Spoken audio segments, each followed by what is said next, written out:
Today I'm chatting with Jeremy Keshen, co-founder of CodeHS, a website where students can learn how to code. Let's go talk to him. Today I'm joined by Jeremy, the founder and CEO or founder of CodeHS, and he's going to tell us a little bit about his product. So Jeremy, what's CodeHS? And thank you for joining us here on this Saturday morning. Yeah, thanks for having me on this interview demo. So CodeHS is basically it's a website to make it really easy to teach computer science. So to make computer science education really accessible with an extra focus on making it easy for schools. So sort of packaging all the things you would need in a box so that teachers, even teachers who don't have necessarily the biggest computer science background, can oversee and facilitate a class. And that means providing all the curriculum, providing the videos, providing exercises, providing support to teachers, providing a way for teachers to track student progress, giving help. But in its simplest way, CodeHS is a website to make computer science education accessible. When did you decide to create it? When were you sitting? Was it in a classroom or was it in with friends? When did you decide that hey, I need to build something that can solve a problem? Exact time, but the CodeHS idea came from just some of my background experience, which was I'm working with Zach's other co-founder, and we both just graduated from Stanford studying computer science, and we taught introductory computer science there for 3 years. So we were part of this undergraduate teaching program where basically you can take a few CS classes and then actually be a teacher. And so we helped teach over 2,000 students at Stanford.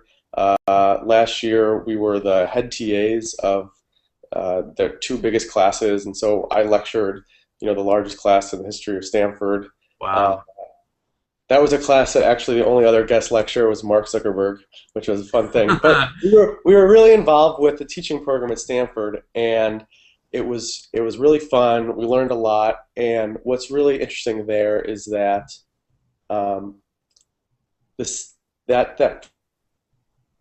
it's really fun. Everyone in the school takes it. It's one of those must-take classes. But what we saw from a lot of other CS education, just from our friends at other high schools, wasn't very fun or very accessible.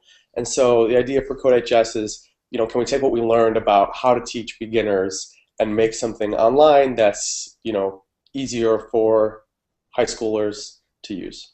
So what's the mission for CodeHS if you had to summarize it into one mission statement? Yeah, that's a good question. So I'd say the mission of CodeHS is to make computer science education very accessible and fun for beginners and provide them help along the way. So the help along the way thing I think is the big insight from my teaching experience, which is basically for teaching beginning programming, every single person is getting stuck. This is people at Stanford, this is high school students that we work with, everyone gets stuck. And to say we're going to use an online tool that just says we're just going to teach you in this automated way, it's doomed to fail. And I can give you countless stories why learning about the debugging process, getting help from a real person is crucial. And that's sort of we think we're trying to make something that's way more fun and way easier to get started, but we know that at different points different people need help, and so we have this focus on tutors who are giving you help. So I'd love to see it. Will you show us how it works? Yeah, so let's do the screen share. And how long have you guys been around? Is it a recent, couple months, couple years? It's been 6 months now, maybe 7 months. Wow. Okay. All right, can you see? Yep. Okay, so yeah, this is just the library of materials, so I was just going to start here. Actually, let me start here. Okay, so this is my page, and basically we have several modules. We start with something which is programming with Carol, and I'll just go to a program to show what that looks like. Okay. So can you read the text, or I'll make it bigger? Yeah, absolutely. Make it perfect, even better. Okay, so basically this is how we start, and what this is Carol the dog, and Carol is just this dog who lives in a grid, and can go around moving and putting down tennis balls and taking tennis balls. And so the first program that we write is this program where the analogy, the metaphor that we're using is giving commands to a computer is like giving commands to a dog. And so we've simplified it a lot, but you can run this program and you see that Carol is just going to follow these commands. So dog will move, move, move, move, and then take a ball. And so the idea is it's very simplified, it's very visual. You know, there's a few other commands. The dog can turn left. So this is like your first basic set of commands, and this is how we get started. And it's actually, you know, it's very fun to program this dog. You see something immediately. It's not, you know, you're not being overwhelmed with syntax, and so this is what we start with. And then I can sort of just move through some of the things. Let's see. And basically, the main structure of the class is that there's 2 to 5 minute videos that explain the concepts, and then the example programs, and then exercises that go around with them. So this is you're learning more about Carol, and then this would be an exercise that we did in the video where we have Carol make a square of tennis balls, and then you know, so this is the progression that the students would go through. So would you describe this Carol experience as like a unit inside of a whole course, or exactly, just yeah? Carol, I mean the word we use is it's a module, but unit is the same. Carol is our first unit, and it's our what is programming unit. And so we introduce commands, and then as I'll continue and basically, you know, you're getting more practice with the commands, and then one of the first big programming ideas introduced through Carol is the idea of functions, and so the dog can only turn left and not turn right, and so the idea of creating functions is like teaching the dog a new word, teaching the dog a new trick, and so you know that's the first idea in Carol, and then we introduce loops and different conditionals and logic and all that. And so that's basically, Carol is our intro to programming. It's very visual, it's very fun, it's very easy to get started, and at the end of the day, you start with that first simple program, and then you end up writing a program like this, which cleans up tennis balls on any size world. Oh, wow. So you start with just the basic commands, but then what we've built up is, a lot of logic and a lot of, if statements, while loops, functions, commenting. And so Carol's a really nice introduction. So right now we're viewing it as a student would. So can you click on your progress tab there again? What do these different symbols mean, and how do you keep track of your progress? Yeah. What these mean, basically, each box is a unit. So the first unit is Carol, and then each little icon represents one thing you're supposed to do. The little circles are the videos, and the little squares are the exercises, and then the triangles are the challenges. Okay. And the color represents what that you've completed it. So it's green meaning you completed it. Green meaning you completed it, and then there's other colors meaning that it's in different stages of the process. So it's taking a step back a little bit in terms of programming languages, and so kind of your philosophy around that. So this is more, like you mentioned, a basic introduction to logic and programming. But are there different paths that students take, or is it one big curriculum path with modules? Can you describe that for me? That's a really good question. So this is in a language called JavaScript. Okay. JavaScript is the language that we use because it's easiest to use in a web browser. It's very, JavaScript is the language of the web. And this is actually real JavaScript code, but it's using a library to make it easier to do. And so the philosophy here is that what's really important is the ideas around problem solving, the ideas around problem decomposition, and not so much the actual syntax of the language. So everything we do is JavaScript, but as I'll show you with like some of the basic JavaScript and animation things, we've written libraries to make it easier for students to make more interesting programs, and not get stuck in a lot of syntax, which is what happens. So, and in terms of the path that you take, right now we have a pretty set path of modules, which is Carol, JavaScript, animation, and then there's more in every category. But we're in the process of making stuff for HTML, CSS, more about data structures and strings and object-oriented design, and those are all coming in the next few months. But right now it's about a semester of stuff, but there's one path. So I see the outputs of, with the example of Carol, getting Carol to do stuff. Are there other artifacts that students are generating along the way in some of these challenges that you're talking about, or is it just progressing through the system? What do you mean exactly? So let's say, for example, a student is creating something, that this dog can now move. Can the student then do anything with the creations? I don't know if that they've. Yeah, I mean, for the Carol ones, I think all the Carol programs are more contained. Mhm. There's a sandbox where students can sort of make their own programs, but I think when you get to the more interesting things down here, all your programs you can get a public link to. So we have students we have people who created fun, interesting games, and they have a link to share. So the point is to go from complete novice all the way up to the point where they can start creating some of these things and exploring. Yeah, so I'll show you sort of the culmination game right here. Okay. So we started with that first program I showed you, which is moving the dog, Mm-hmm. move, take ball. And then we end up, at the end of at the end of the animation module, writing this game, which is Breakout. And so this is a full-fledged game. This is someone who's never programmed before, and I can show you. And this is the game that we hope to get to. And so the student eventually will be making something like this, and then they can run it and see how it works, and then just go back and recode it or figure out what the problems are. yeah, so this is when you complete all the animation. Mm-hmm. When you complete the animation section, this is sort of the culmination, and that problem is broken down into steps. So like first you're just making the bricks, right, and then you're making the ball and the paddle, and I sort of skipped over a section, but we start with Carol, and then we go just sort of what is like basic JavaScript, and so that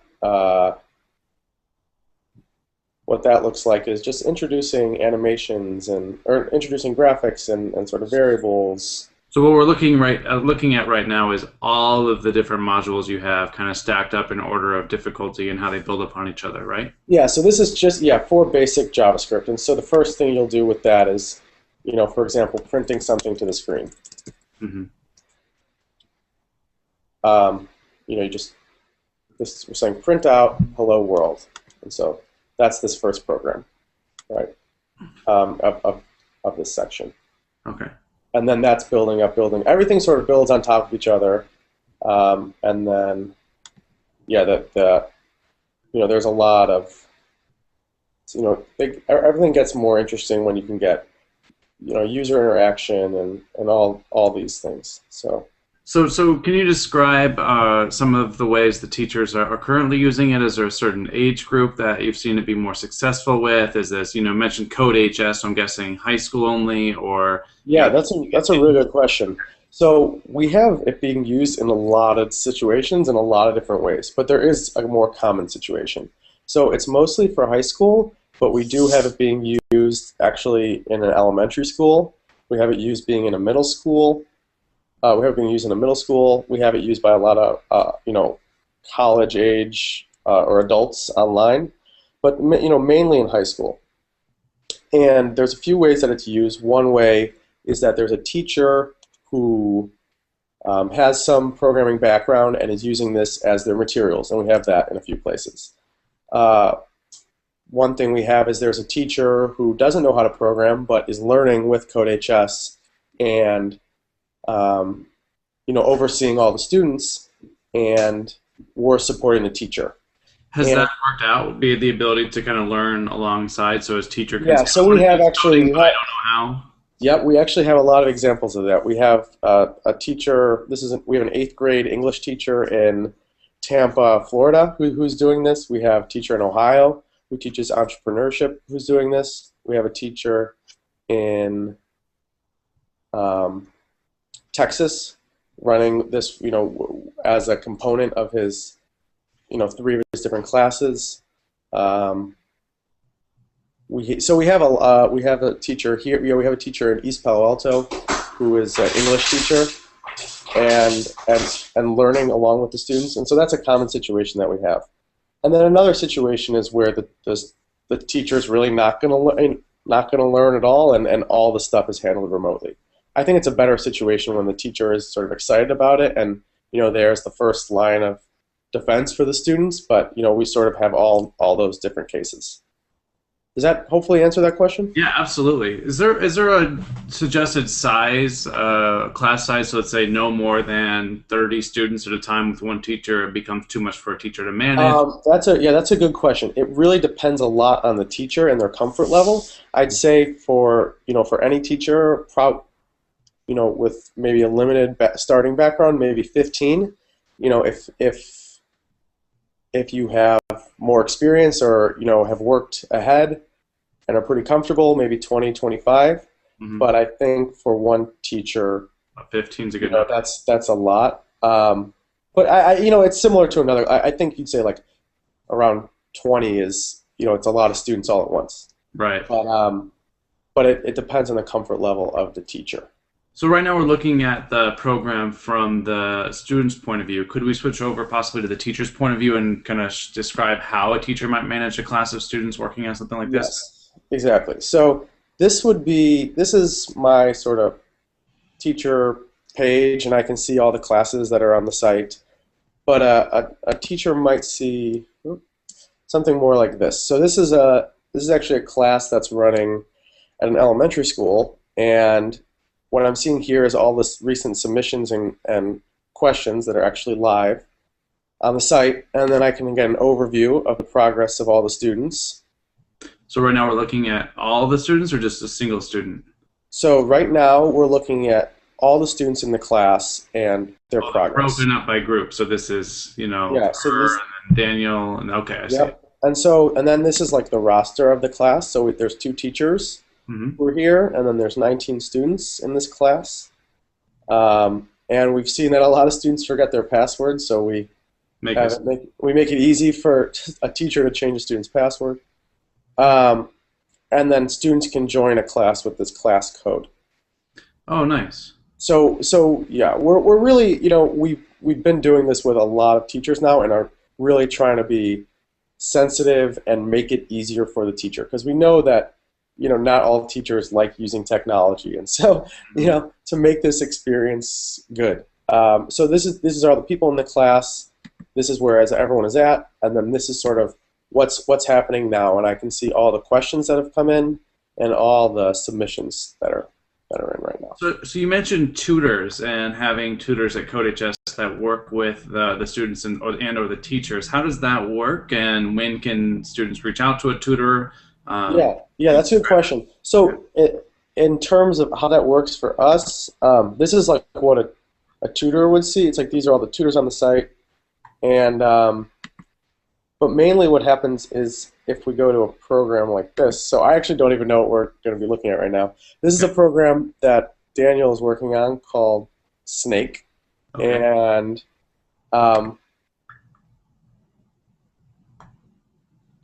basically, let's see. I want to come with a better example, but at any time there's a help tab, and this is not a great example, but a student can ask a question at any time, and usually there's people on the site who will answer the questions. And this is not here. Let me find a better example. So basically, there's a help tab, which is like a comment section where they can comment, and it's not real time, but there's always people on the site, so it can be. Yeah, it's not exactly real time, but it's really fast, and depending on the situation with the students in the class, sometimes. Right, the teacher is sort of handling all the questions, right? Because they're just using CodeHS as the platform, and sometimes the teacher is really relying on the tutors, and that just depends on the situation. Okay. But so for example, like these are all the messages that have been sent to this one student, and what you see is, for example, what you see is that usually there's there's a discussion Yeah. about how you can go about improving this program. And that's, that's, I think, part of the philosophy here is that there's what we talk about on our programs is there's functionality of a program, does it work? And then there's style of a program, which is how did you write this program? Like, did you solve it in a good way? Does your program make sense to someone else who might read it? And that's something that I don't think you'll get anywhere else on the internet.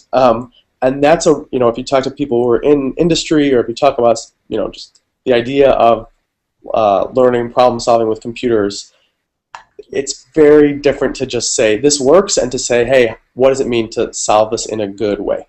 Okay. And so leaving notes, discussing how can we improve this program is a big component. Kind of like the whole idea of sloppy versus clean code. And, yeah, exactly. Okay. Exactly. So what's actually cool, this student right here is actually a 10-year-old who's completed basically an amazing, most of what's on this CodeHS right now. So this is a breakout game by a 10-year-old. Wow. So, and we have, which is pretty cool. And so I think what that shows for us is we had this really big focus on accessibility. We have an 85-year-old who did it, but most people are high school students, and I think just making it in the browser for them makes it easier for them to get going right away. That's the thing we're really focusing on. So everything is completely browser based. As long as the device gets on the internet, you can use it. And if it has all about the only requirements are have a computer and a web browser that's connected to the internet. The one we use for testing most is Google Chrome, and that's the one we recommend. It works in most of the other major browsers. We don't support Internet Explorer right now, but that hasn't been a problem with. That's a whole nother conversation altogether. So we do realize that different schools have different technology issues, and so sometimes that means that they block videos or something else, and so we figure that out on a school by school basis. But I think we've handled a lot of the most common ones, but we're trying to make it better for new problems that arise with schools. And I realize we don't really have anything to compare it to, but how bandwidth intensive? Let's say, is this something that a school could have 30 students in one classroom working on without crippling the network? If it's, let's say, the school has, I don't know, 10 megabits per second down or something small, like how light? I think if you would, that's a hard one for me to answer. I think if you could normally have 30 students browsing websites, maybe compare it to 30 students writing in Google Docs versus 30 students coding on CodeHS. If 30 students can write on watching a YouTube video, those are if 30 students can watch a YouTube video at the same time, you're definitely fine. If 5 students can watch a YouTube video without lagging, and you're trying to have 30 students watch a YouTube video, then that's a problem. It's not significantly more. It's not. Okay, we don't. It's more like a general browsing a general website. Yeah. Perfect. And I think the final question would be kind of where are you going from here? So I'm seeing it more, a very clear math, logic-oriented thinking. Getting students ready to do that, and they're creating some stuff. What's kind of down the pipeline for CodeHS? In terms of content?